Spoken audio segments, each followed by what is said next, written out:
Bueno, entonces vamos a considerar nosotros como un levantamiento de suelos, ¿no? Entonces, vamos a conceptualizar, ¿no? Vamos a ver bajo ese concepto, conceptos, cómo hacemos y para qué hacemos, ¿no? Entonces, aquí tenemos, digamos, un concepto, no es una definición. No se olviden que debe haber diferencias entre definición y concepto, ¿no? La definición es algo que ya está, por ahí viene definido, ¿no? Que ya no, quizá no se puede cambiar. Entonces, las definiciones generalmente están ligadas a leyes, ¿no? Leyes de la física, leyes de la química, leyes de la biología. Pero los conceptos son algo que se puede ir construyendo, ¿no? Construyendo en función a la información, en función al conocimiento que uno va teniendo.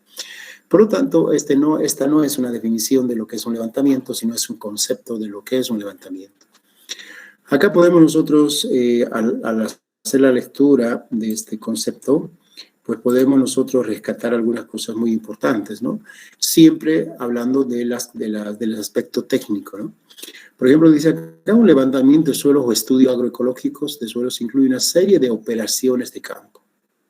Esto obviamente es muy importante saber qué tipo de operaciones de campo hay, ¿no? O sea, en otras palabras, significa que hacer un levantamiento de suelo es nada más ni menos que una práctica de campo, ¿no? No se puede hacer, digamos, desde el punto de vista teórico solamente. Claro que tiene que haber, digamos, un análisis previo de la información previa para ir con mayor seguridad a campo y sacar las muestras con mayor certeza de lo que queremos estudiar, ¿no? Pero básicamente incluye una serie de operaciones de campo. Y gabinete, ¿no? Esta es la otra palabra, gabinete. Eso quiere decir que la información que nosotros recolectemos o la información que nosotros preparemos para hacer el trabajo, pues se tiene que hacer en un lugar donde tengamos la disponibilidad de la información y la posibilidad de análisis de la información, ¿no? Entonces, en términos, digamos, de flujograma o de proceso, sería, digamos, el trabajo de gabinete, trabajo de campo y trabajo de gabinete, ¿no? Ese sería, digamos, el proceso de este levantamiento. Más adelante lo vamos a ver. De todas formas, tendría que tener, digamos, ese orden, ¿no? Bueno, este trabajo de campo y este trabajo de gabinete tiene un objetivo que es el diagnóstico de las características físicas y químicas de los suelos. Y obviamente también de su génesis, porque depende para qué nosotros estamos haciendo esta operación de campo o este estudio de gabinete, ¿no? Es muy importante poner los objetivos bien claros, ¿no? En todo trabajo, absolutamente en todo trabajo, o en cualquier acción que uno quiera hacer, necesita plantearse objetivos, ¿no? Por ejemplo, me imagino, ustedes tienen un proyecto de vida, ¿no? Seguramente que todos tenemos un proyecto de vida, quizás no estructurado como un proyecto tal, pero está nuestro proyecto de vida en forma desordenada, ¿no? Y sabemos qué queremos, más o menos, sabemos cuáles son nuestras metas, bueno, sabemos algo de eso, pero evidentemente no está estructurado como un proyecto como tal. Si nosotros estructuramos esa información como un proyecto, entonces seguramente hasta nos facilitaría ejecutarlo, ¿no? Es decir, bueno, fíjense, darles un ejemplo nada más, ¿no?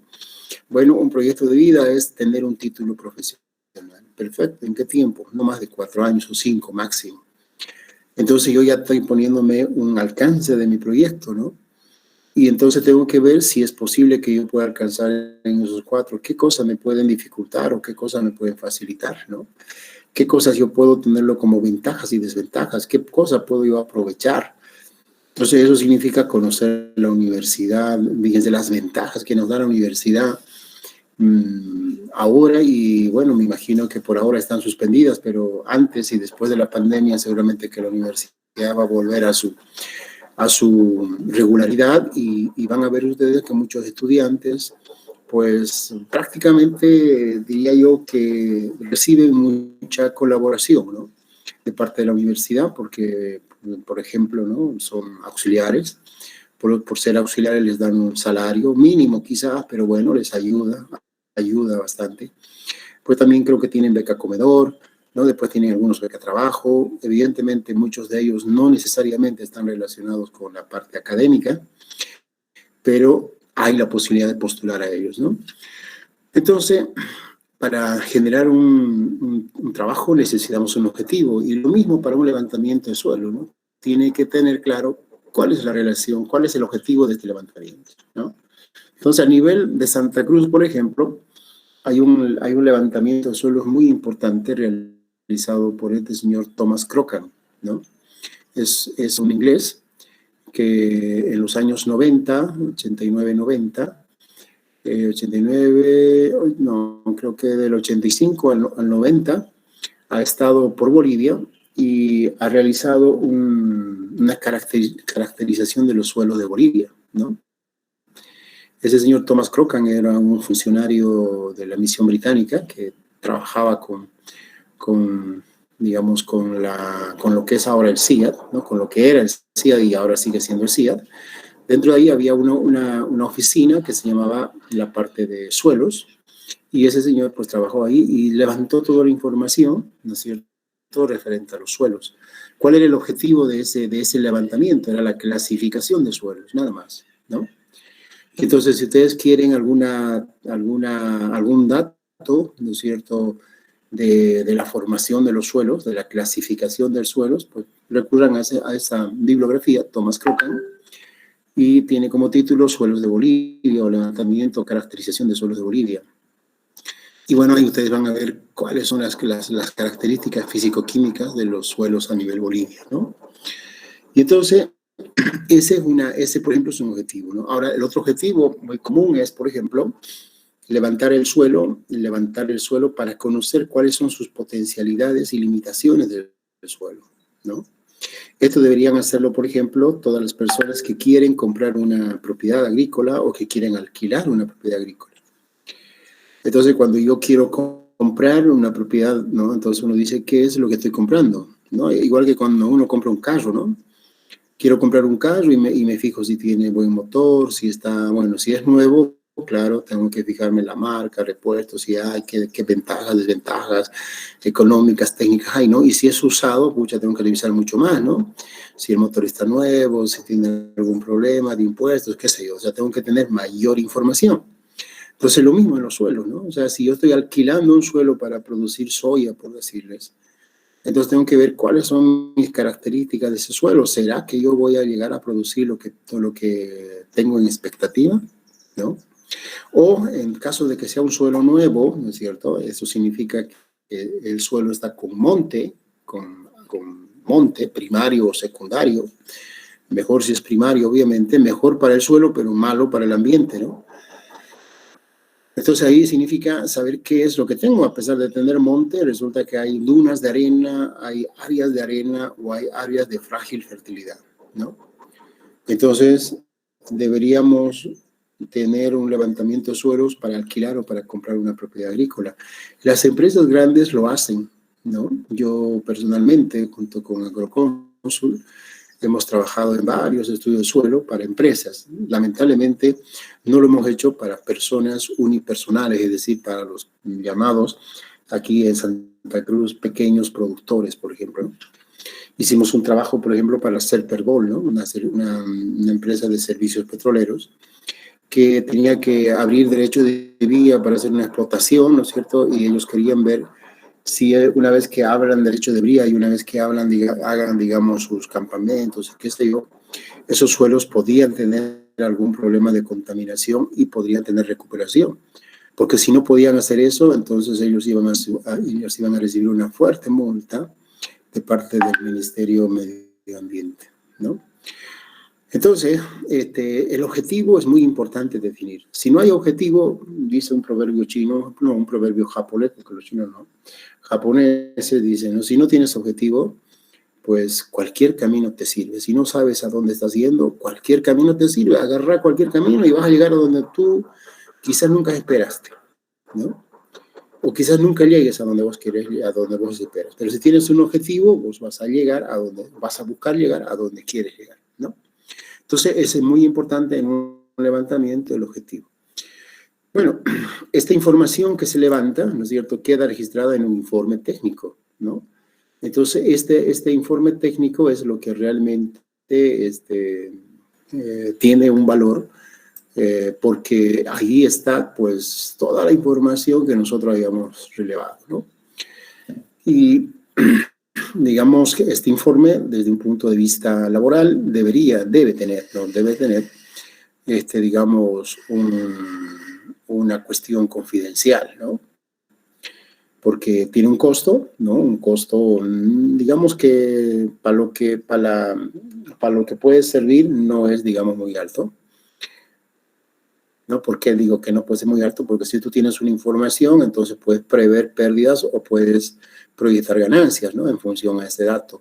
Por lo tanto, digamos, el costo vale la pena hacerlo, ¿no? Vale la pena. Por lo tanto, toda esta información debería, ¿no es cierto?, tener un punto de confidencialidad, ¿no? Al menos las empresas lo dicen así, ¿no? Bueno, este estudio lo estoy pagando yo, entonces ustedes que están realizando este trabajo no tienen, digamos, ninguna autorización de socializar la información. Perfecto, ¿no? Y uno dirá, pero ¿por qué no socializan, no? Porque, bueno, porque resulta que son datos importantes que solo le interesa a la empresa. Y si se los socializa, ¿no es cierto? Hay una forma, ¿no es cierto?, de más o menos proyectar resultados similares en puntos de referencia, ¿no? A través de la interpolación de datos, ¿no? Eso obviamente es un trabajo estadístico que se puede hacer. Como es un trabajo estadístico, obviamente tiene cierta probabilidad de certeza, ¿no? Entonces, mientras más datos tengo yo, pues entonces más probable es, o sea, más probabilidad de certeza y menos probabilidad de error tiene lo que yo vaya a proyectar, ¿no? Por eso que es un poco complicado, ¿no? Encontrar datos de suelos, de propiedades, ¿no? Cuando, por ejemplo, hay estudiantes que hacen trabajo de investigación, ¿no? Y dicen, bueno, la propiedad X, quiero saber qué suelos tienen. Ah, caramba, le dan, ¿no? Así a poquito le dan la información o directamente le dan lo necesario, nada más, ¿no? Porque realmente es una información generada con un costo económico relativamente alto, ¿no? Entonces, esta información, ¿no es cierto?, debe ser uso exclusivo, o puede, bueno, al menos es uso exclusivo de quienes lo encargan, ¿no? Y que acá, en caso de que pueda, digamos, ser socializada, pues pueden utilizar algunas otras personas esa información. Pero esto, por lo general, no ocurre, ¿no? O si no, ustedes vayan, por ejemplo, fíjense, no solamente estoy hablando de la información de suelo, ¿no? Sino cualquier información que recolectada que haya significado un costo, no se les da, no se le entregan gratis, en otras palabras, ¿no? Vayan nada más al CENAMI, ¿no? El CENAMI, que es el Servicio Nacional de Hidrología y Meteorología. Ustedes quieren hacer un trabajo de investigación y le dicen, bueno, nosotros queremos sacar datos meteorológicos de tal zona, ¿no? Precipitación y humedad y, bueno, los datos que se pueda tener. Perfecto, le dicen, ¿de qué año? Bueno, yo quiero actualizado, digamos, de unos 5 años atrás y más el año actual. Perfecto, se lo damos, pero cada dato tiene un costo. Pucha, pero si es una empresa nacional y demás cosas, ¿no? No tiene un costo porque recolectar esa información a la empresa, por más nacional que sea, le ha costado, ¿no? Entonces, cobran por dato. Ahora, si los datos son, digamos, ya pasados, ¿no? O sea, digamos, de 2, 5, 10 años atrás, creo, ya gratuitamente se lo dan porque, claro, ya, digamos que esos datos, como cualquier estado, ¿no? Va publicando, va liberando, ¿no es cierto?, la información cada cierto tiempo, ¿no? En ese caso, digamos, es gratuito. Entonces, eso quiere decir que toda persona, toda institución que genera información, pues tiene su costo, ¿no? Tiene su costo. Imagínense una persona que, a ver, supongamos las tesis de grado, ¿no? Las tesis de grado, el tesista va a generar información. Esa información le va a ser útil para la empresa o la cooperativa para la cual está haciendo. Esa información lo va a utilizar la cooperativa, pero a la cooperativa le debió costar algo esa información, ¿no? Por ejemplo, la mantención del tesista, quizás los materiales, bueno, los análisis de laboratorio, bueno, algo le debió costar. Y entonces, pues esa tesis, digamos, tiene un dueño y si quieren los dueños, pues socializan o no la información, ¿no? Entonces, en esto más o menos es la misma lógica, ¿ya? Por eso que hay que tener en cuenta mucho esto del concepto de levantamiento de suelos. Entonces, los objetivos, digamos, en este caso pueden ser varios, ¿no? Por ejemplo, lo que las características a investigarse dependen de los objetivos para los cuales se hace el levantamiento de suelo, ¿no? Aquí vuelvo a reiterar, objetivos, ¿no? Y claro, de acuerdo a los objetivos, ¿no es cierto? El estudio puede ser, por decirles, de exploración, puede ser de diagnóstico, puede ser de detalle, puede ser de semidetalle, ¿no? Entonces, ¿eso qué implica? Eso implica, imagínense, un estudio a nivel de exploración. Obviamente los resultados, digamos, son muy groseros respecto a un estudio a detalle, ¿no? La escala de estudio es diferente. Entonces, por darles un dato nada más, si yo hago un dato exploratorio, pues de una propiedad agrícola, con 2, 3 muestras quizás tenga yo suficiente para tener datos a nivel exploratorio. Pero si ya quiero yo hacer un estudio mucho más detallado o a detalle, entonces la escala reduce, ¿no es cierto? Y entonces eso implica que con 3 muestras no es suficiente, tendré que sacar unas 40, 50 muestras. Y eso obviamente implica costos, ¿no? Entonces, por eso que es muy importante los objetivos, ¿no? Entonces, esos objetivos nos va a permitir la planificación del trabajo, ¿no? Pero en su general, a nivel general, digamos, ¿no? Los objetivos que se plantean en este tipo de trabajos son trabajos de investigación, ¿no? Para detectar algunas características que permitan su uso, ¿no? Cómo nosotros tenemos que usar, cómo tenemos que hacer un manejo del suelo, cómo podemos hacer un proceso de fertilización, cómo podemos hacer una clasificación de suelos y la evaluación de su potencialidad productiva, ¿no? Por ejemplo, a los centros de investigación, ¿no es cierto?, les interesa quizás esto, ¿no?, la clasificación de suelos, como lo ha hecho, por ejemplo, este señor Thomas Crocan, ¿no? Ese estudio de suelos, el objetivo era caracterizar para clasificar los suelos, ¿no? Ahora, a un productor, digamos, a una empresa productiva, pues le interesa la evaluación potencial del suelo, ¿no? Y quizás a una empresa que está empezando, digamos, a utilizar un suelo, ¿no? Y a una empresa que ya ha utilizado por varios años y se está bajando su productividad, pues entonces le interesará la fertilización, es decir, cómo recuperar ese suelo, ¿no es cierto? Cómo mejorar su productividad, cómo rescatar su productividad. Y si hay una empresa, por ejemplo, que está con ya suelo recuperado, ¿no? Y suelo que no quiere volver, digamos, a degradar el suelo, pues quiere saber qué tipo de manejo se le debe dar, ¿no? Qué características físicas y químicas pueden mejorarse en función a un manejo que se le puede sugerir o recomendar. Entonces, fíjense, incluso los objetivos dependen de quién lo encarga el suelo, quién lo encarga el estudio de suelo, ¿no? Bueno, entonces, en este estudio de suelo, pues hay que, como les dije, es la generación de información. Entonces, veremos que en muchos casos hay, ¿no es cierto?, ya información generada y lo que hay que hacer nada más es buscarla, ¿no?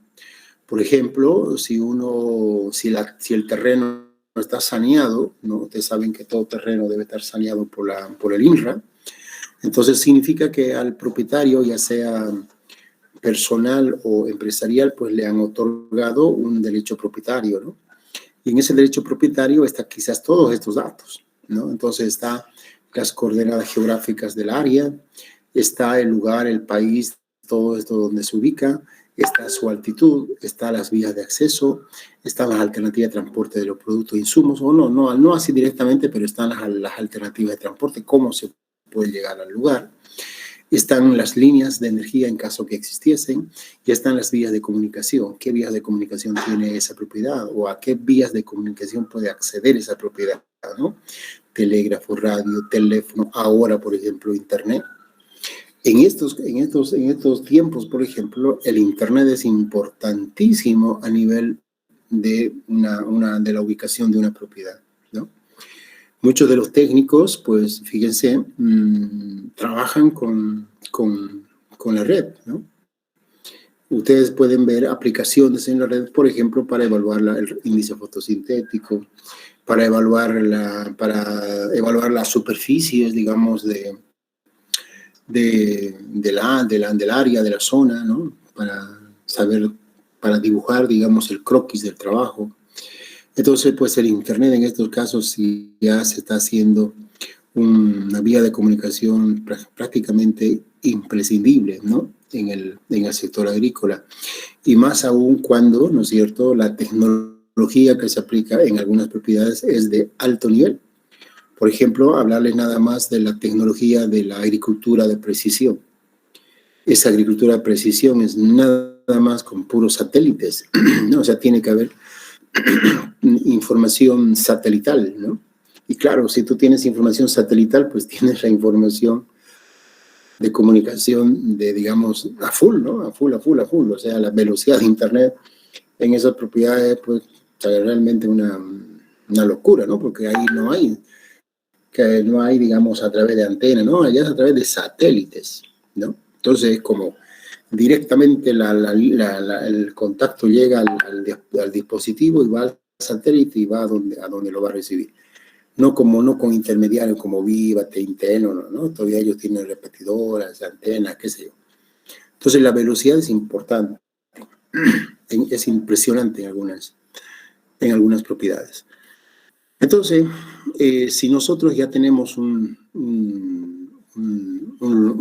zona saneada, pues esta información ya está generada, ¿no?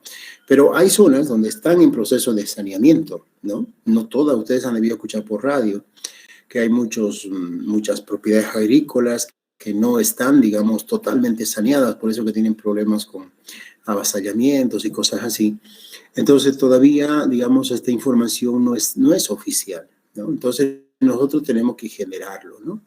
Entonces, para generar esto, pues necesitamos ya hacer primero un trabajo de gabinete donde se trabaja con mapas, ¿no? Y después aquí ir a sacar esos datos ya con GPS, ¿no? O con imágenes satelitales, ¿de acuerdo? Bueno, entonces, si nosotros no tenemos esa información, ¿no? Y hay que generarla, entonces tenemos este tipo de instrumentos que podemos utilizar, ¿no? Estas son, por ejemplo, las cartas del IGM, que todavía están disponibles tanto en forma digital como en forma física. Entonces, estas cartas del IGM, por si acaso el IGM es el Instituto Geográfico Militar, que nos dan mapas, ¿no es cierto?, de todas con algunas características, por ejemplo, de pendientes, de nivel y desnivel, ¿no? Es decir, por ejemplo, esta partecita es una montaña, ¿no?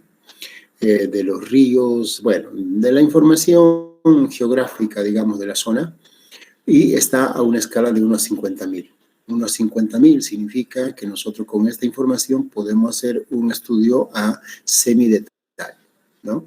Pero bueno, ya tenemos esa información y podemos nosotros utilizarla. Entonces, si queremos usar estas cartas, pues tenemos que ir al IGM y más o menos con la ubicación, digamos, que tenemos de la propiedad, pues decir, bueno, yo quiero esta carta y entonces las cartas vienen enumeradas, ¿no? Entonces dicen, bueno, la propiedad que usted tiene está en una carta, en 2 cartas o en 3 cartas y en el peor de los casos está en 4 cartas, ¿no? Y entonces, claro, hay que adquirirlas. No son muy caras, ¿no? Cada una 50 bolivianos cuesta. Y lo pueden tener ustedes en forma física o en forma digital, ¿no? O también hay, digamos, algunos planos, ¿no es cierto?, que la propia empresa, digamos, ha podido realizar un levantamiento topográfico, ¿no? Donde está, digamos, la limitación de la propiedad y está en algunos puntos que ellos ya los han tenido como, digamos, caracterizados, ¿no? Desde el punto de vista topográfico, desde el punto de vista de monte, o bueno, no sé, algunas características que ya han hecho la empresa en tal. Entonces hay así estos mapas, estos croquis, que son producto de un levantamiento topográfico. Entonces, bien, cuando uno hace un levantamiento topográfico, no hacen generalmente taquimetría y altimetría, ¿no? La taquimetría es justamente darle, digamos, estos puntos, estos azimut que se llama, ¿no? Y la altimetría es hacer el estudio de altitud, ¿no? Es decir, de los desniveles que puede existir en la propiedad. Eso con los fines de canalizar con un fin de canalizar las aguas, ¿no? Que en algunas propiedades es un problema bastante crítico. Pero bueno, entonces si tenemos esto, perfecto, ya tenemos también una información que podemos utilizar, ¿no? Y si no tenemos ninguno de estos, entonces, bueno, empezamos de cero y para eso utilizamos este equipito que se llama GPS, ¿no?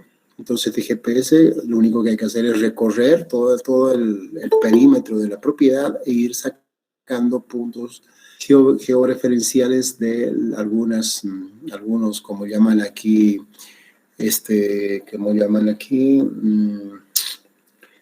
mojones, ¿no?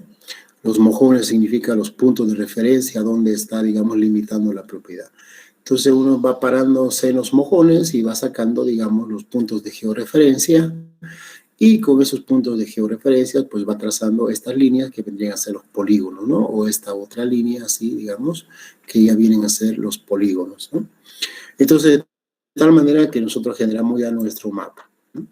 Bueno, entonces en estas cartas, por ejemplo, que yo les comentaba que de las fuerzas aéreas o del IGM, pues hay diferentes, digamos, escalas, ¿no? Una escala de 1 a 75.000, a medianas escala de 1 a 600 y otras mayores a 600, ¿no? Entonces, nosotros por lo menos deberíamos tener esta escala, ¿no? Esta escala. Ahora, si queremos mucho más detalle, pues aquí, ¿no? Según el tipo de escalas, no sé, según el tipo, las cartas pueden ser planimétricas, topográficas, plásticas, de relieve, fotomapa, bueno, mosaico fotográfico, militar de ciudad, especialidad, todo. Entonces, en este caso, ¿qué es lo que nosotros necesitamos, por ejemplo, para poder hacer, digamos, un estudio de suelos? Un foto de mapas o unas cartas topográficas. Con esas dos ya tenemos nosotros la información suficiente para ubicar la propiedad, ¿no? Ahora, cuando nosotros hacemos, digamos, una lectura de GPS, ustedes deben saber que Bolivia y en realidad todo el mundo, todo el globo terráqueo, está dividido en cuadrantes, ¿no? Entonces, todos estos cuadrantes que ven acá, ¿no es cierto? Cuadrantes, representan, en este caso, por ejemplo, una imagen, si fuese una imagen satelital, o una carta, si fuese, digamos, una carta militar, ¿no? Entonces, cada una de estos cuadritos tiene un número, ¿no? O un código de referencia para nosotros poder ubicar, ¿no? Entonces, cuando ustedes vean, me imagino que van a ver acá, creo que es Sistema de Información Geográfica, creo. Hay una materia en la cual ustedes van a ver cómo se codifican, ¿no es cierto?, las diferentes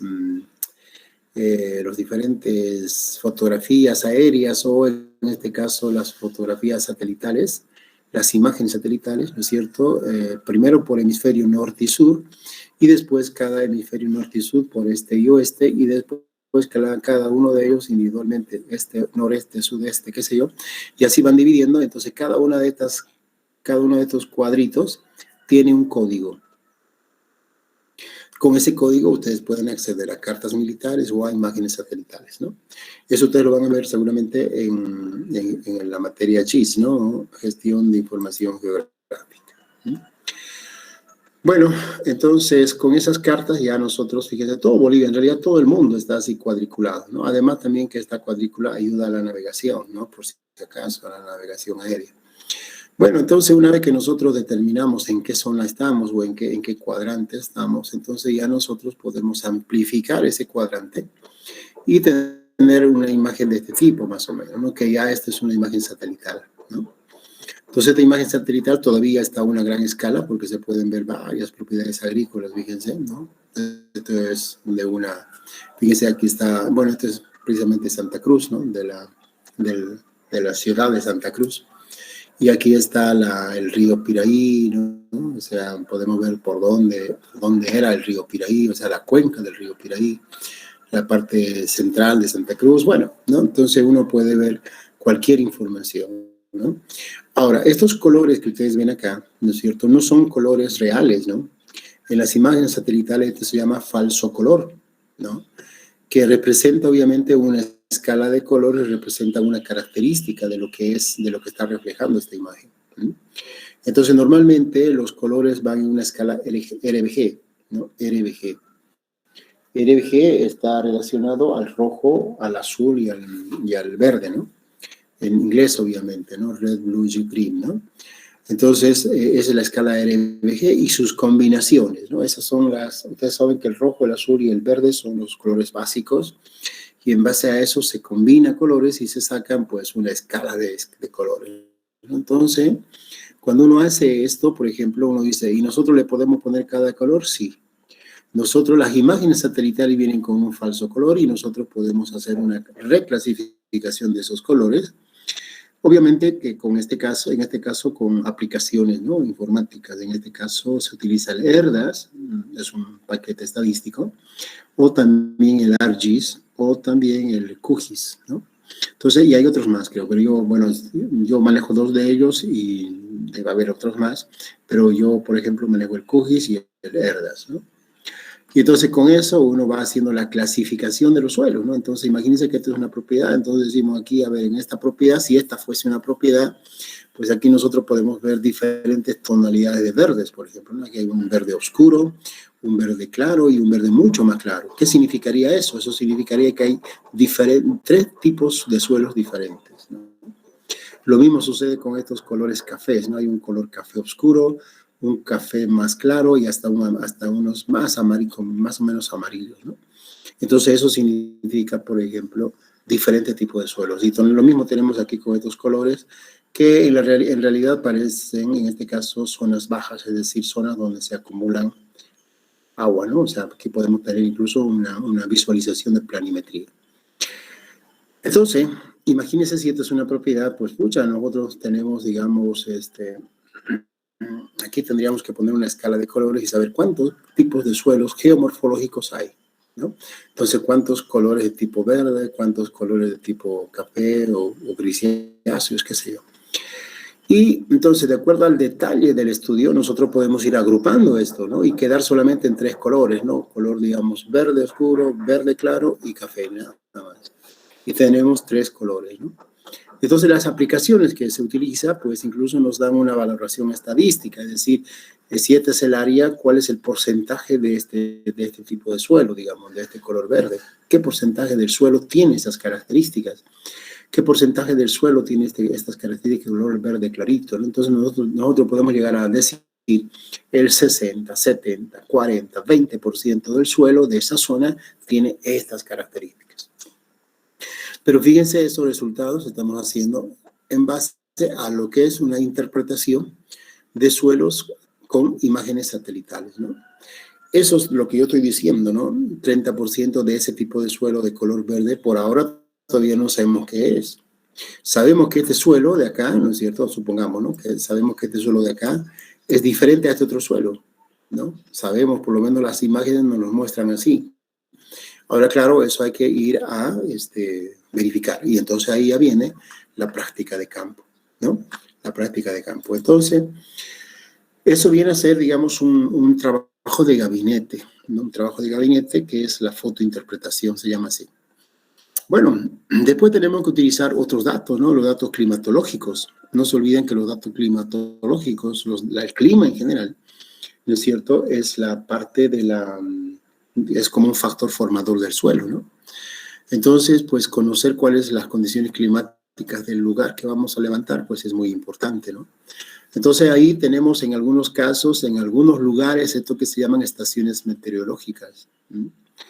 Que bueno, todavía estas estaciones meteorológicas son, diríamos, dependientes de un manejo de un personal, ¿no? Es decir, aquí tenemos, por ejemplo, un pluviómetro que va registrando la cantidad de agua que llega. Aquí hay este es un pluviómetro gráfico, ¿no? Lo que la cantidad de agua que llega lo va graficando. Tenemos aquí dos termómetros, un termómetro de bulbo seco y un termómetro de bulbo húmedo. Y por aquí seguramente tenemos un medímetro, ¿no? O sea, que nos mide la humedad relativa. Entonces ya con estos tenemos ya nosotros 3 datos muy importantes: la temperatura, la precipitación y la humedad que se pierde, que en realidad es la ETP, ¿no? Y entonces con estos datos ya tenemos datos para hacer un balance, ¿no es cierto?, hidrológico, ¿no?, de la zona. Pero nosotros tenemos que tener esta caseta meteorológica en la zona donde estamos haciendo el estudio. Y por lo general no hay, ¿no? Más aún si estamos recién empezando a usar ese suelo, obviamente que no hay estos datos. La cosa cambiaría si, digamos, ya está la empresa establecida en la zona y quiere mejorar su suelo y para eso nos hace un estudio de suelo. Entonces, seguramente que muchas empresas tienen ya esta estación. Ahora, esta estación que yo estoy mostrando acá es una estación relativamente ya pasada de moda, ¿no? Ahora, las estaciones meteorológicas pues ya no dependen de quién vaya a leer. Por ejemplo, acá tiene que venir una persona y leer cuánto es la temperatura máxima en seco y en el bulbo húmedo, ¿no? Y tiene que leer a las 6 de la mañana, tiene que leer a mediodía, tiene que a las 2 de la tarde, 3 de la tarde, y tiene que leer a las 6 de la tarde, ¿no? Porque entre las 2 y las 3 de la tarde se entiende que se calcula, digamos, la temperatura máxima, ¿no? Y la mínima entre las 6 de la mañana y las 6 de la tarde, más o menos, ¿no? Y entonces, bueno, ahí tenemos eso y hay que leerlos, hay que ir registrándolos, ¿no? Entonces esto lleva su tiempo y obviamente ya en la actualidad, digamos, hay muy pocas empresas que utilizan esto. Entonces, ¿qué han hecho? Han utilizado sensores, ¿no? Sensores que nos registran la humedad, nos registran la precipitación, la temperatura y toda la información pues va descargándose en una consola donde ya nosotros simplemente queremos, les decimos, ¿no? Datos de presión, temperatura, de, digamos, del 31 de junio al 31 de septiembre. Y nos los imprime, ¿no? Entonces, eso obviamente facilita. ¿Quiénes tienen? Las empresas que trabajan, digamos, con una tecnología de punta, ¿no? Algunos agricultores todavía tienen esto, pero la mayoría de las empresas tienen ya sensores digitales, ¿no? Entonces, acá nos interesan las temperaturas y las precipitaciones, ¿no? Entonces, esos son los datos básicos que nosotros tenemos que saber en un levantamiento de suelo, ¿no? Aquí está, cuando les decía yo, ya los sensores, ¿no? Un nodo central que recolecta todos los sensores acá distribuidos en diferentes puntos de la propiedad agrícola, si ustedes quieren. Un pluviómetro, un termómetro, un anemómetro, o sea, por ejemplo, esto mide la velocidad del viento, ¿no? Esto mide la precipitación, ¿no? Aquí, ¿qué más hay? Bueno, el sensor node, bueno, este es el sensor de node, ¿no? Este es el control central. Bueno, la humedad, ¿no? Ya, y listo, y entonces todo eso se centra acá. Y entonces acá nosotros tenemos todos los datos que necesitamos, ¿no?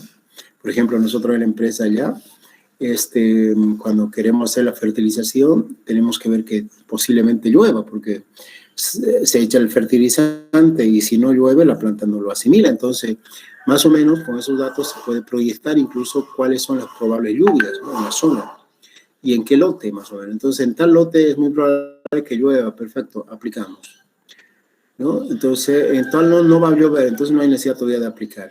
¿Por qué? Porque el fertilizante se puede volatilizar. Entonces, fíjense, esas decisiones que tomamos, lo tomamos en función a estos datos climatológicos. Entonces, bueno, es muy importante, ¿no? Ahora, como yo les decía, hay que recurrir a algunos que no tienen, ¿no? Por ejemplo, en muchos casos nosotros les pedimos y no tienen, entonces tenemos que recurrir a esto, al Cenami, ¿no? Y en el Cenami, como les dije, cuesta nomás el dato ese. Bueno, entonces una vez que nosotros tenemos ya, ¿no? La delimitación, la ubicación, más o menos la clasificación de suelos a través de la imagen satelital, ya más o menos conocemos el factor formador que es el clima. Entonces, bueno, empezamos nosotros a hacer, digamos, esto lo que yo les decía, un holograma de cómo se va a desarrollar el trabajo, ¿no? Entonces, un trabajo de campo donde inicialmente se hacen las observaciones básicas, ¿no? Entonces uno tiene que ir, la primera vez que uno va, generalmente va con el dueño porque uno no conoce, ¿no? Lo único que conoce la propiedad es a través de una foto o a través de una imagen, ¿no? Y entonces uno dice, bueno, mira, acá hay un color rojo en la imagen y quisiera saber qué es. Entonces, bueno, si el propietario conoce su propiedad, dice, no, ese es un curiche. Ya sabemos entonces que eso es un curiche. Es una zona baja, ¿no? Y entonces donde hay rojos, ya nosotros sabemos que son zonas bajas. ¿Por qué? Porque no está dando la información el propietario. Ahora, claro, hay que necesariamente ir a verificar. Entonces, igual vamos a ver si está con agua, ¿no? Y vamos, y evidentemente una zona baja. Entonces, nosotros vamos chequeando la información que hemos hecho, digamos, en la fotointerpretación o previa a este trabajo de campo, ¿no? Y después verificamos esa información a través de la fotointerpretación, es decir, podemos hacerlo in situ o en gabinete, ¿no? Es decir, mira, aquí he visto un curiche y aquí debe aparecer la imagen. Ah, sí, aquí está. Ah, perfecto. Ahora, si yo me he llevado ya la imagen, pues entonces ya ahí mismo verifico, ¿no? Pero si no me he llevado, entonces, bueno, habrá que ir al gabinete y contrastar esa información. Después, nuevamente, ya ir a hacer el trabajo de campo, ya en este caso ya sabiendo claramente dónde vamos a hacer la muestra, cuántas muestras vamos a sacar, producto del trabajo de la fotointerpretación. La fotointerpretación es ese mapa de colores que les he mostrado. Y bueno, ya incluso nosotros decimos los puntos geográficos georreferenciales donde se va a sacar la muestra, de tal manera que hay que navegar con el GPS con una plenitud, exactitud de más o menos 1 o 2 metros de error. Y entonces, bueno, se ejecuta el trabajo de campo, donde netamente es observaciones de campo y muestreo de suelos. Ya les voy a decir más adelante, cuando vayamos viendo las propiedades físicas, qué trabajos se pueden hacer en campo, ¿no es cierto? Y qué trabajos de muestreo no es posible, digamos. Qué determinaciones se hacen en campo y qué determinaciones sí o sí necesitan de un laboratorio, ¿no? Entonces ya les voy a decir, recuerdan que este trabajo de campo, pues si nosotros queremos hacer esto, pues se puede hacer en campo, o sí en campo, y no es posible hacer en laboratorio. O sí es posible hacer en el campo, pero hay que contrastarlo con el de laboratorio. O no es posible hacerlo en campo, porque sí o sí hay que hacerlo en laboratorio, ¿no? Entonces aquí nosotros podemos tener, digamos, observaciones previas, ¿no? Para tener más o menos una idea de cómo está el terreno. Y después esas muestras las llevamos al laboratorio para hacer su análisis correspondiente físico y químico. Después ya los laboratorios nos entregan los resultados y nosotros hacemos ya la interpretación de los resultados en función de los objetivos, ¿no es cierto? Y elaboramos el informe, ¿no? Y después, bueno, hacemos esto significa ya un acompañamiento, seguimiento del trabajo, lo que se llama en empresas atención al cliente, pero ¿cómo se llama esto? No me acuerdo cómo se llama a nivel marketing. Es eso que cuando no se lo abandona al cliente, ¿no? Es decir, digamos, te vendió el teléfono y listo, ahora arréglate las vos, ¿no? No, y que sino que te llaman, a ver, ¿tuvo un problema con su teléfono? Sí, ¿pudo hacer esto? Sí, caramba, atención al cliente, ¿no? Postventa, se llama así, ¿no? Ajá, postventa, ¿no? Entonces acá lo mismo, ¿no? Nosotros post-trabajo tenemos que verificar estos resultados que nosotros en teoría hemos proyectado, ¿no? ¿Y qué significan esos datos? Por ejemplo, decir esta zona es muy frágil en fertilidad, por lo tanto no debería utilizarse, ¿no? Y por si acaso lo han utilizado, entonces ya nosotros estamos ahí diciendo, ojo, les habíamos dicho que no, pero ustedes a propósito lo han hecho, o sabiendo lo han hecho, bueno, ya allá sus consecuencias, ¿no? Porque no se olviden que este estudio de suelo es un trabajo incluso, fíjense, para un documento para la ABT, ¿no? La ABT es la institución a nivel gubernamental que fiscaliza el uso de suelo. Entonces, si en la ABT ha ido el trabajo y ha dicho, este suelo no es posible utilizarlo, por lo tanto debía estar en monte, ¿no? Y si lo desmontaron, puede venir una fiscalización de la ABT y puede sacar multa, ¿no? Porque dicen, aquí dijeron que no iban a desmontar y lo han desmontado, ¿no? Bueno, entonces, eso es lo que se llama una verificación de los resultados, ¿no? O en el caso, por ejemplo, si fuese un estudio para fertilidad, pues decir, bueno, aquí se agrega fósforo, aquí se agrega nitrógeno, aquí se agrega potasio, qué sé yo. Y bueno, después que hacen la aplicación de las recomendaciones, pues ir a verificar si realmente funcionó o no. ¿Y con qué objetivo? Con el objetivo, evidentemente, de verificar que el estudio está bien hecho y además con el objetivo de que nosotros como empresa necesitamos de retroalimentar nuestra metodología, nuestro resultado, ¿no? Decir, ajá, este resultado ha tenido una certeza de un 90%, por lo tanto, no podemos dudar en caso que esto se presente en otra zona, ¿no? Incluso eso a nosotros, por ejemplo, nosotros disponemos de un banco de datos, ¿no? De varios análisis de suelo, de varias propiedades, que cuando nos dicen, por ejemplo, queremos un estudio de suelo en tal lugar, entonces ya nosotros más o menos conocemos cómo es la zona, ¿no? Y entonces nos abaratamos costos porque ya los datos que tenemos simplemente hay que sacarlo unos cuantos para verificar y hacer lo que yo les decía, la interpolación, ¿no? Pero bueno, entonces eso es la verificación. Ahora también puede ser, por ejemplo, con cuestiones, digamos, en el caso de Serperbol, ¿no? Cuando dijeron, bueno, da o no da, sí, hicimos el estudio, sí va, da, puede nomás hacer derecho de vía. Y después de un tiempo, ¿no es cierto? Entonces, bueno, ya, ¿cómo le fue? Sí, hemos hecho, a ver, vamos a chequear. Y entonces, claro, habían hecho la reforestación y evidentemente la revegetación se llama, ¿no? La revegetación con especies nativas. Y evidentemente, digamos que las especies nativas estaban en desarrollo, ¿no? Entonces, eso nos da, obviamente, una certeza de que el estudio está bien hecho y de que, como dicen, el cliente está satisfecho, ¿no? Un trabajo bien hecho, cliente satisfecho. Y eso implica, pues, digamos, una prospección de futuros trabajos, ¿no? Porque al fin y al cabo el trabajo que uno hace es la recomendación que uno tiene para el futuro, ¿no? Porque la única manera que uno pueda recomendarse es con lo que hace, ¿no? Bueno, entonces, aquí tenemos algunas observaciones de campo que tenemos que hacer. Por ejemplo, si ustedes se han preguntado, ¿cuáles son las observaciones de campo que tenemos que hacer? Bueno, por ejemplo, dependiendo de la zona, obviamente, ¿no? Por ejemplo, formaciones geológicas, explotaciones mineras, aguas termales, fallas geológicas, ¿no? En el caso de Santa Cruz, por ejemplo, digamos que no hay esto, ¿no? Explotaciones mineras puede ser, pero allá por el lado del Motú, por Roboré, por esa zona, ¿no? Lo mismo aguas termales, fallas geológicas, digamos, no tanto en la parte productiva de Santa Cruz, sino, digamos, en la parte de los valles mesotérmicos, ¿no? De la angostura para allá se pueden presentar, digamos, esas fallas geológicas, ¿no?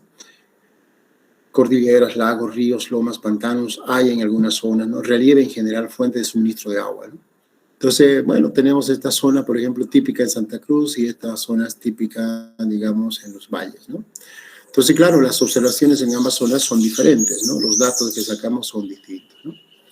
Este es el trabajo de gabinete que les decía, la fotointerpretación, un mapa de suelo de 1 a 5.000, ya suelo, un estudio a mucho detalle.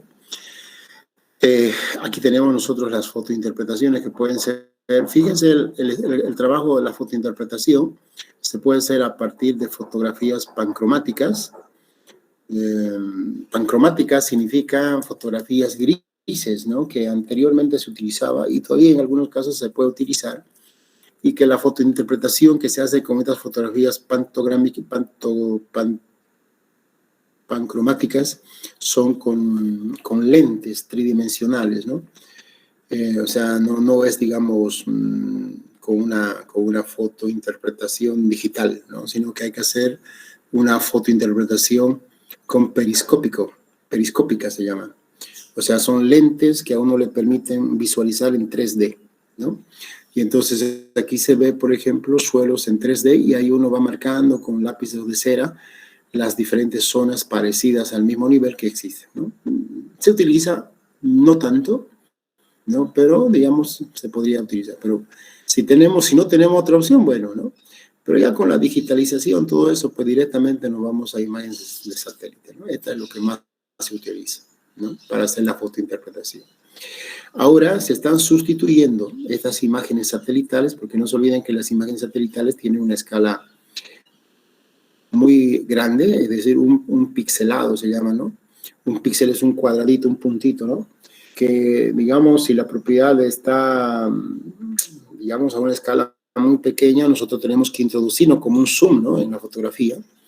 Y entonces se puede visualizar el pixelado. Entonces, el pixelado son los cuadritos, ¿no? Usted sabe aquí lo que es un píxel. Y entonces, pues, puede, digamos, un poco dificultar la fotointerpretación. Entonces, ahora se están sustituyendo estas imágenes satélites con fotografías, ¿no es cierto?, realizadas o tomadas por drones. Drones.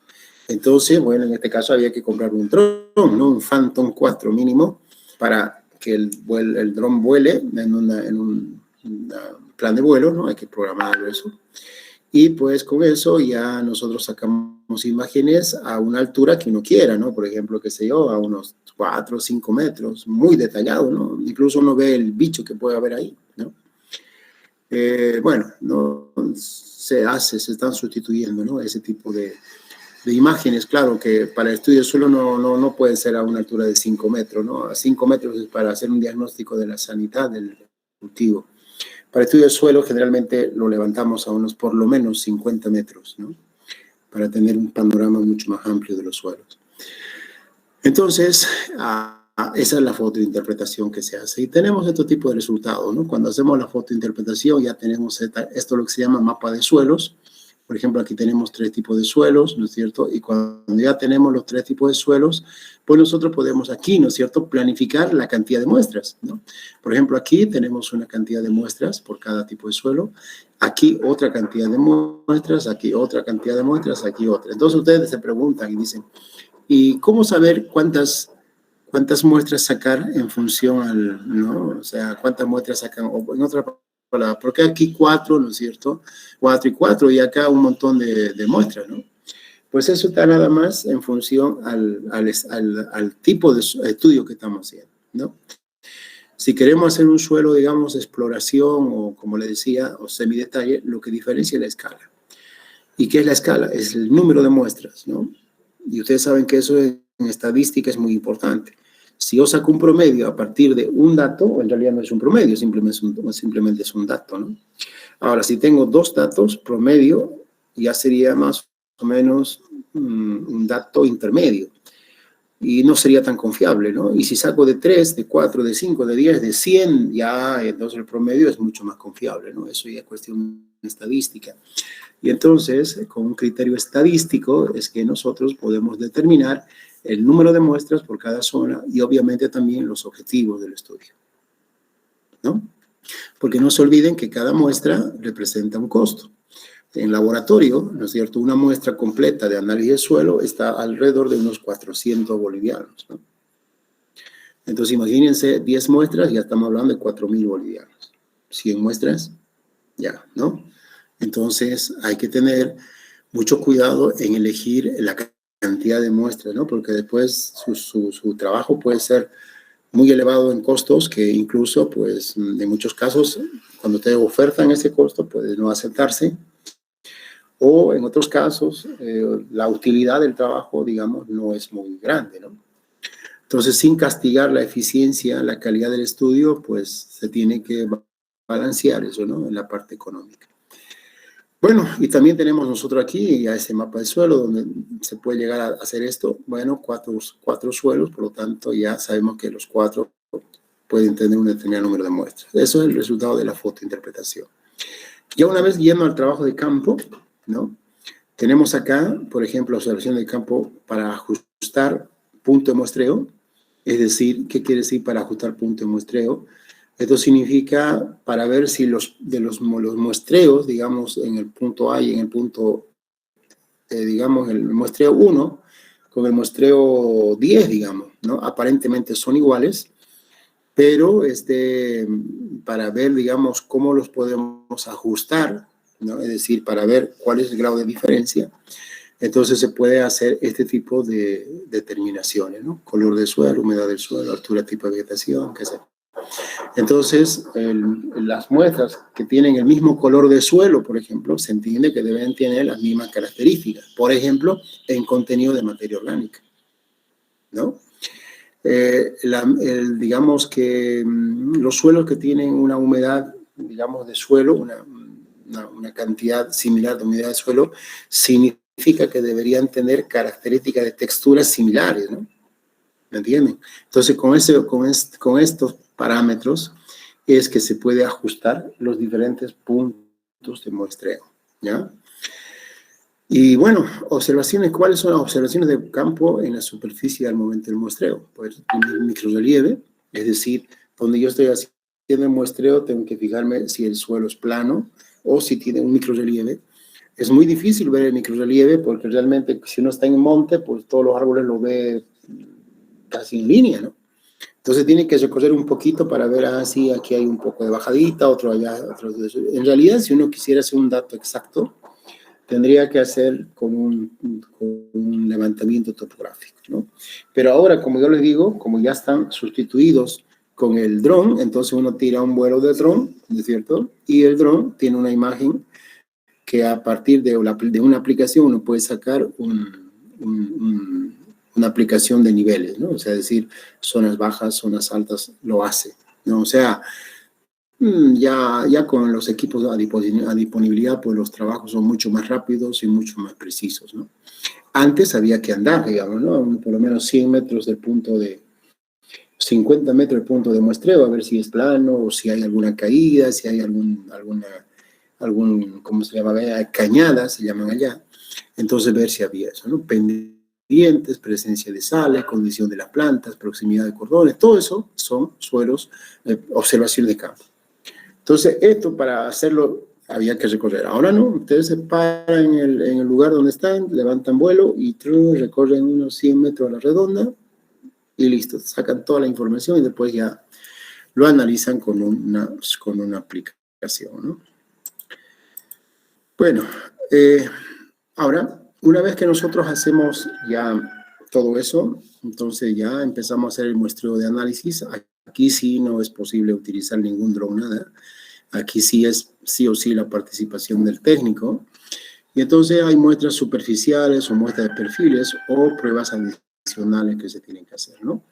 Entonces, ¿de qué depende si yo voy a sacar muestras superficiales solamente o de qué depende que yo voy a sacar muestras superficiales más muestras de perfiles?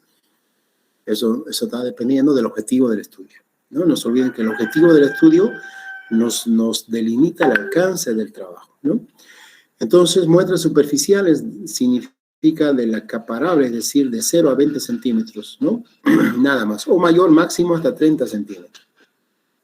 Si ya quiero yo, además, muestreo de perfiles, entonces tengo que hacer una excavación, que esta excavación se denomina una calicata, hasta la profundidad de normalmente 1.2 a 1.5 metros, ¿no? Entonces, claro, fíjense, hacer este tipo de muestras, ¿no es cierto?, versus hacer este tipo de muestras más, ¿no? Entonces, claro, el costo eleva, ¿no? Entonces, fíjense, si hacemos esto, sí o sí tenemos que hacer esto, ¿no? Pero si solo hacemos esto, no hay necesidad de hacer este otro. Y ustedes dirán, ¿cómo es eso? Claro, depende del objetivo. Por ejemplo, si uno quiere hacer un análisis de la fertilidad del suelo, entonces, evidentemente, solo nos interesa muestras superficiales. No nos interesa hacer muestreo de perfil. Pero si uno quiere determinar un estudio, digamos, para conocer las potencialidades, limitaciones, ¿no? Y una prospección del uso del suelo, entonces sí o sí necesitamos hacer un muestreo de perfiles, ¿no? Y paralelamente a esto necesitamos hacer un muestreo superficial. Y entonces, claro, aquí tenemos que hacer dos muestreos, y obviamente en tiempo y en costos, obviamente es una diferencia muy significativa, ¿no? Bueno, entonces cuando uno haga este tipo de muestreos, pues tiene que irse, digamos, con todo este trabajo, con todo este equipo, ¿no? Básicamente para ir a hacerlo. Bueno, este kit, ¿no? Tiene todas sus herramientas necesarias, tiene algún kit para hacer algunos datos, digamos, rápido de algunas características químicas, son kits que se utilizan para hacer a partir de colorimetría, saber diagnóstico de nitrógeno, fósforo, potasio, calcio, magnesio, azufre preferentemente. Son kits que se utiliza, digamos, con agua destilada, ¿no? Aquí está el agua destilada, y en la muestra se agita, se pone el reactivo y el reactivo se colorea un determinado color y se compara con colores que tiene el kit. Y entonces ahí dice uno, pues, tanta parte por millón de fósforo, tanta parte por millón de nitrógeno. Obviamente esos datos no son determinantes, ¿no? Esos son datos que nos dan una idea próxima de lo que puede estar pasando con el suelo. Pero hay esos kits, ¿no? El kit que hay de 100, de 500 muestras, y el costo, digamos, de eso está alrededor de unos 100 a 500 dólares más o menos, ¿no? De cada kit. Lo malo de estos kits es que una vez que tú utilizas, listo, ya no sirve para nada, ¿no? O sea que hay que desecharlo. Lo único que nos sirve es el maletín y algunas cositas por ahí. El resto nada. ¿Qué otras cosas uno tiene que llevar? Aquí tienen un pHímetro, un conductivímetro, verán acá, un pHímetro y un conductivímetro de bolsillo. Tienen que llevar acá una jeringa para sacar la solución del suelo en caso que pueda obtenerlo, como un lisímetro, esto se llama un lisímetro, sus cilindros para sacar la muestra de suelo de densidad, acá sus palitas para poder hacer las excavaciones necesarias, sus cilindros para hacer quizás en algún momento prueba de dióxido de carbono, esto es para determinar la calidad, la biota del suelo, un diagnóstico rápido del suelo, su cilindro y alguna probeta para poder hacer, digamos, la prueba de la textura en campo, ¿no? Y obviamente algunas otras cosas más, como agua destilada, por ejemplo, ácido, aquí el ácido, debe ser el ácido, para hacer, digamos, la prueba de carbonatos y bicarbonatos. Y bueno, cosas así, digamos, que ya más adelante les vamos a ir diciendo cada uno cómo se utiliza, ¿no? Entonces, todo esto tiene que tener uno para ir a sacar la muestra del suelo, ¿de acuerdo? Bueno, después, ya el muestreo superficial se hace de esta forma, se tiene que tener todos estos instrumentos, una palita, un cabaollo se llama esto, o directamente un muestreador, como está aquí, ¿no? Un barreno se llama, ¿no? Un barreno que uno tiene que introducir al suelo haciendo girar y todo esto saca, digamos, el suelo. Entonces, tú no puedes sacar, esto normalmente tiene una profundidad de 30 centímetros, entonces si ingresa todo esto, aquí se reúne la muestra y entonces tenemos una profundidad de una muestra hasta aquí, digamos, de 0 a 20 y hasta aquí será de 0 a 30 y esto puede ingresar hasta la profundidad que uno quiera, ¿no? Normalmente, si son muestras superficiales, no más de 30, ¿no? Y también hay otra manera de sacar con la pala, se hace aquí una excavación así como en B, más o menos, ¿no? Se saca toda esta parte del suelo y aquí hacemos un corte, ¿no? Este es el corte que hacemos, que va a ir después, posteriormente, a la bolsa, ¿no? Entonces aquí está, ¿ver? Aquí se hace el corte, se bota todos los costados de la muestra y se tiene esta partecita del suelo. Y esto va a la bolsa, o a este balde, que es lo mismo, donde después se mezcla, porque aquí se saca muestra compuesta, ¿no? Hay que tener en cuenta que las muestras superficiales por lo general son muestras compuestas. ¿Qué significa una muestra compuesta? Significa que ustedes van a sacar 20 muestras, ¿no? Y las 20 muestras las van a poner en un solo recipiente y después de ese recipiente lo van a mezclar las 20 muestras y de esas 20 muestras solo van a sacar una, ¿no? Esa es una muestra compuesta, ¿de acuerdo? Entonces la muestra, esas 20 muestras que yo les digo, tiene que primero obviamente delimitarse la zona, ¿no? En caso de que es un levantamiento de suelos, se hace aquí, digamos, la calicata y entonces, pues, alrededor, unos 20 metros alrededor de la calicata, se recorre en ese sentido y ahí se distribuye las 20 muestras, ¿no? Ahora, si solo son muestras superficiales, pues entonces el terreno se puede dividir en cuadrantes, ¿no? O se puede hacer en zigzag, lo que se llama así, zigzag, ¿no? O diagonales, ¿no? Entonces, cualquier tipo de muestreo, digamos que tiene su ventaja y desventaja. Lo más adecuado en caso de que son muestras superficiales son esto, el método de zigzag, ¿no? Y entonces ustedes ya tienen su muestra y si quieren hacer un perfil, una calicata, entonces acá está la calicata, ¿no es cierto? Esta es la calicata que les decía, es una excavación de más o menos 1.5 metros. Y entonces las calicatas ustedes tienen que hacer, por ejemplo, esto, ¿no? Profundidad de los horizontes. Ustedes dirán, ¿qué son los horizontes o las capas? ¿No es cierto? Aquí cuando nosotros hacemos la excavación, aquí vamos a ver capas. Y entonces vamos a ver el perfil del suelo. Esto se llama el perfil del suelo, ¿no? Y en el perfil del suelo vamos a ver cuántos horizontes hay o cuántas capas hay, qué grosor de capas tenemos ahí, cuál es la estructura del suelo, ¿no? Los moteados, si es que hay moteados, ya saben ustedes que el moteado es, por ejemplo, la glaciación, que si hay procesos de glaciación en el suelo. Color del suelo con la tabla de Munsell, dureza y consistencia, ¿no es cierto? Esto se utiliza un equipo que se llama el penetrómetro para determinar dureza y consistencia. Penetración de raíces, esto se llama profundidad efectiva, entonces uno tiene que ver más o menos hasta dónde se desarrollan las raíces, en este caso de las plantas que están arriba. Presencia de capas compactadas, esto se ve claramente en un suelo donde hay capas compactadas, son capas duras, donde no entra agua, no hay nada, durísima. Vamos a ver más adelante lo que es una fotografía fotografía de una capa compactada, el nivel freático, hasta dónde alcanza el nivel freático en el caso que haya, y eso se determina justamente con el moteado o con el proceso de glaciación, la presencia de carbonatos y otras características visibles, ¿no?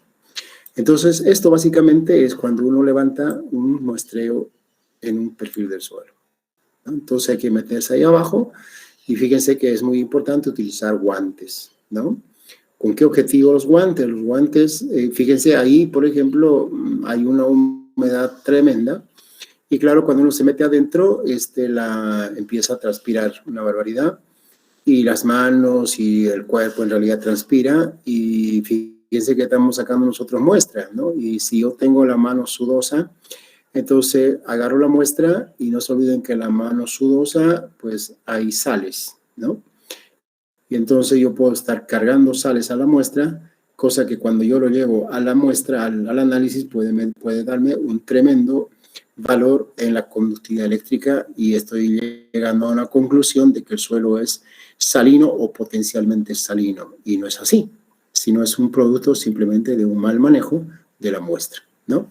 Mucho cuidado con este proceso porque aquí es donde ocurre contaminación de muestras, ¿no? Y no se olviden que cuando vamos a hacer los análisis de suelo, ustedes van a hacer el análisis de suelo, no se utiliza 1 kilo, 2 kilos para el análisis. Para todo el análisis se utiliza máximo hasta 500 gramos, ¿no? Y para cada determinación se utiliza 1 gramo, 0,5 gramos, ¿no? El máximo que se utiliza son 50 gramos, que es para textura. Entonces, fíjense, 1 gramo de suelo y justamente en ese gramo de suelo haya caído una gota de sudor, chao, ¿no? Entonces, un suelo totalmente salino no va a salir y vamos a llegar a una interpretación errónea. Entonces, mucho cuidado con la contaminación de la muestra. A esto me refería cuando hablábamos de horizontes, fíjense, uno hace la excavación y entonces el suelo tiene diferentes capas, fíjense, ¿no? Entonces, estas capas es lo que nosotros tenemos que visualizar. Entonces, acá están los flexómetros, donde nos indican a qué profundidad debemos excavar, ¿no? Aquí está otra calicata, donde ya se han sacado, fíjense, estas excavaciones son señas de donde se han sacado las muestras, ¿no? Entonces, quiere decir que aquí había una capa, aquí había otra capa, aquí había otra capa, o había horizontes. Ya después le voy a decir cuál es la diferencia entre horizonte y capa, ¿no?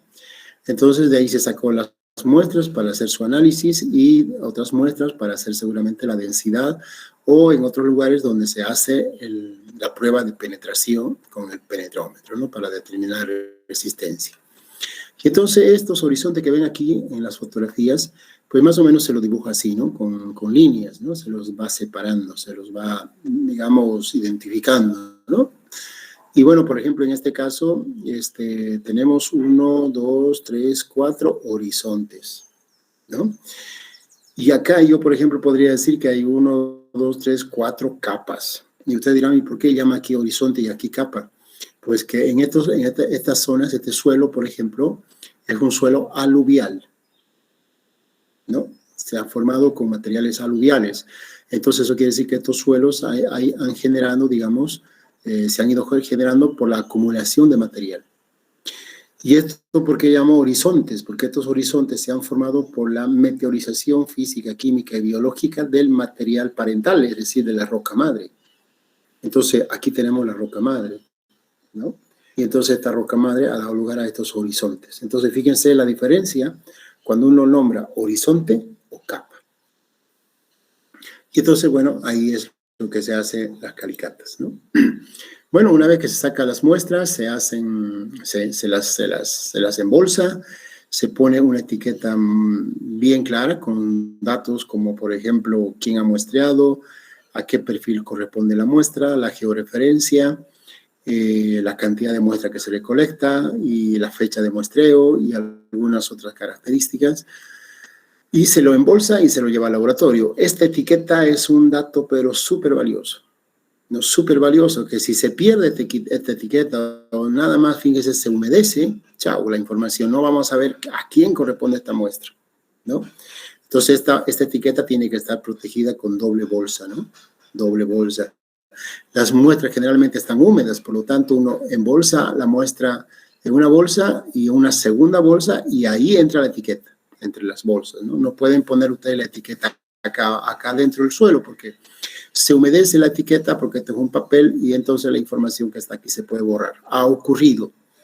Personalmente a mí me ha ocurrido por la gente que colabora, a veces no toma en cuenta eso y cuando llegamos al lugar y decimos, ¿y esta muestra? Queriendo adivinar, no, ¿qué dice esto? Que no, aquí no se puede adivinar, así que ni modo, otra vez ir a sacar la muestra. Imagínense, otra vez ir a sacar la muestra significa otra vez sacar la calicata, bueno, depende de dónde sea el terreno, o sea, es volver a hacer el trabajo. Y nada más por haber perdido esta etiqueta, ¿no?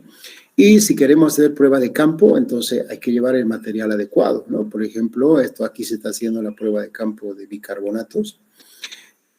Y entonces hay que llevar el ácido sulfúrico, hay que llevar las cajas Petri, hay que llevar tubos de ensayo, hay que llevar los ácidos, hay que llevar los materiales Erlenmeyer, los vasos, o sea, el material de laboratorio que se necesita para hacer la prueba de campo allá, ¿no?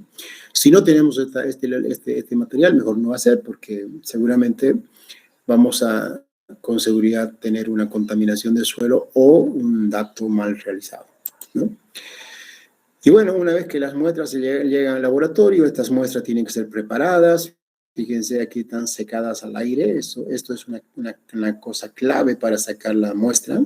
No se puede secar al horno. No todas las muestras pueden secarse al horno, porque cuando se seca al horno o a la estufa hay volatilización de elementos, principalmente el nitrógeno. Entonces, cuando se va a hacer análisis químico, normalmente el análisis químico deben ser muestras secadas al ambiente. Cuando se hace análisis físico, ahí pueden secarse en la estufa, ¿de acuerdo? Y bueno, después de ser secada la muestra, entonces hay que hacer el triturado con un mortero y posteriormente hacer el tamizado, ¿no? Con un tamiz de diámetro de 2 milímetros, ¿no? Y ustedes dirán, ¿por qué 2 milímetros? Porque no se olviden que 2 es el diámetro de la partícula más grande, que en este caso es la arena, ¿no? Y bueno, se puede hacer esto directamente con el 2 milímetros o con una serie de tamices, ¿no? Para ir tamizando diferentes muestras de diferente tamaño. Normalmente de aquí se clasifican las arenas, en los 3 primeros tamices, el limo y las arcillas, ¿no? Pero esto es, digamos, ya para tener una idea de la textura. Lo que nosotros hacemos es directamente pasar las muestras por un tamiz de 2 milímetros y listo, ¿no? Y una vez que las muestras están listas, pues hay que conservarlas porque vamos a sacar, cada vez que queramos analizar una muestra, hay que sacar la muestra y volver a sacar la muestra, lo necesario, y otra vez colocarlo, ¿no? Entonces tiene que estar perfectamente codificada, tiene que estar perfectamente ubicada y con los cuidados necesarios, ¿no? Preferentemente acá se deben utilizar materiales de vidrio, envases de vidrio o plástico, ¿no? Preferentemente. Y para hacer los análisis, hay que sacar las muestras suficientes en cajas Petri, ¿no? O en un material, como en este caso, que es un vaso de precipitado, ¿no? O sea, no se saca todo y después, ¿no? Sacar la muestra suficiente para hacer los datos que tenemos y después otra vez guardar la muestra. Una vez que se saca esta muestra, ¿no? Digamos que utilizo esta muestra, saco, destapo, vacío un poquito acá. Una vez que yo he sacado esa muestra, esta muestra no puede volver aquí. Ya, esto directamente, si le sobró, bueno, hay que botarlo. ¿Por qué no puede volver? Porque no se olviden que esto ha estado expuesto en un laboratorio y no sabemos qué podía haber pasado. Podía haber pasado nada o podía haber pasado una contaminación. Entonces, si nosotros devolvemos esto al frasco, entonces quiere decir que evidentemente podemos contaminar, ¿no? Si es que ha habido una contaminación. Pero y si no, claro, no, pero no sabemos. O sea, como en la duda, ¿no es cierto? Es mejor botarla, ¿no? Como en el fútbol, ¿no? Cuando uno tiene, digamos, duda de si va a hacer la cosa bien o no, mejor es sacarla y punto, ¿no? Y así evitamos cualquier problema.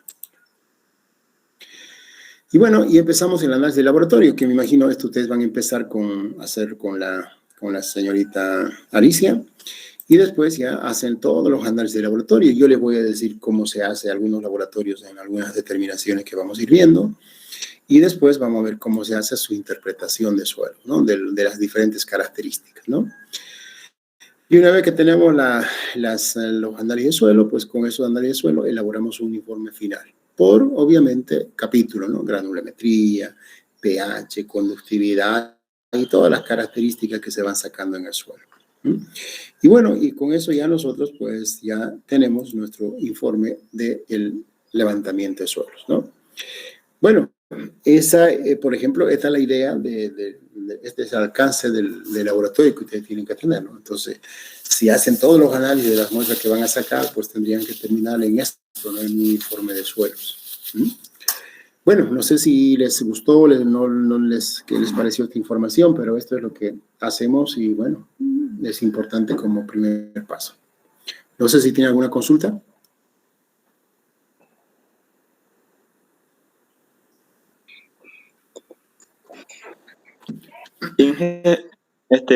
Disculpe, porque en alguna ocasión cuando tomemos el muestreo de suelo, ¿se puede tomar, por ejemplo, una cantidad mayor a los 500 gramos o siempre tenemos que tener esa cantidad específicamente? Bueno, a ver, a ver, suponiendo que usted va a hacer un levantamiento de suelo de su jardín, digamos, ¿no? Que no creo que abarque más de 10 metros cuadrados, ¿no? Suponiendo. Sí. Claro, ahí usted puede tener 500 gramos o más, ¿no? Ahora, ¿por qué más o menos? Porque, bueno, yo creo que con una muestra es suficiente en su jardín y si usted lleva 500 gramos o 2 kilos al laboratorio, el laboratorio no se va a hacer problema en recibirlo. Lo que va a pasar es que usted ha hecho mucho esfuerzo en llevar los 2 kilos, porque en realidad el laboratorio quizás lo máximo que utilice son unos 200 gramos, ¿no? Y si usted lleva 300, pues 500, digamos, sobra 300 y esos 300 se lo guarda el laboratorio por si acaso haya que reiterar algún análisis que puede estar observado o que puede haber salido mal, ¿no? Ahora, si usted hace un estudio de una superficie mayor, digamos 1000 hectáreas, ¿no? Entonces usted quiere llevar 2 kilos, buchan, 2 kilos, ¿cuántas muestras en 2000 hectáreas? Digamos mínimo unas 100 muestras. Imagínense 2 por 100, 2000, ¿no?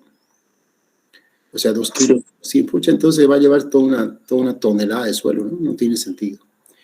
Entonces de ahí viene esa cantidad suficiente, ¿no? Que son 500 gramos, ¿no? Cuando nosotros hacemos una vez 5.000 hectáreas. Pues 5.000 hectáreas creo que eran como 350 muestras, ¿no? Entonces, 350 muestras era prácticamente una camioneta, ¿no? Entonces, trasladar esa cantidad de muestras es un poco incómodo, ¿no? Por eso que eso es la cantidad, digamos, adecuada, ¿no? No menos porque siempre hay que tener, digamos, un reservorio cuando uno lleva al laboratorio, ¿no? Entonces, cuando uno saca el resultado y uno dice acá, pero fíjese, mire, yo tengo dudas sobre este dato, ¿no? Sobre la materia orgánica. Y entonces el laboratorio dice, bueno, eso es lo que salió, ¿no? Yo quisiera que me lo reitere ese dato, ¿no?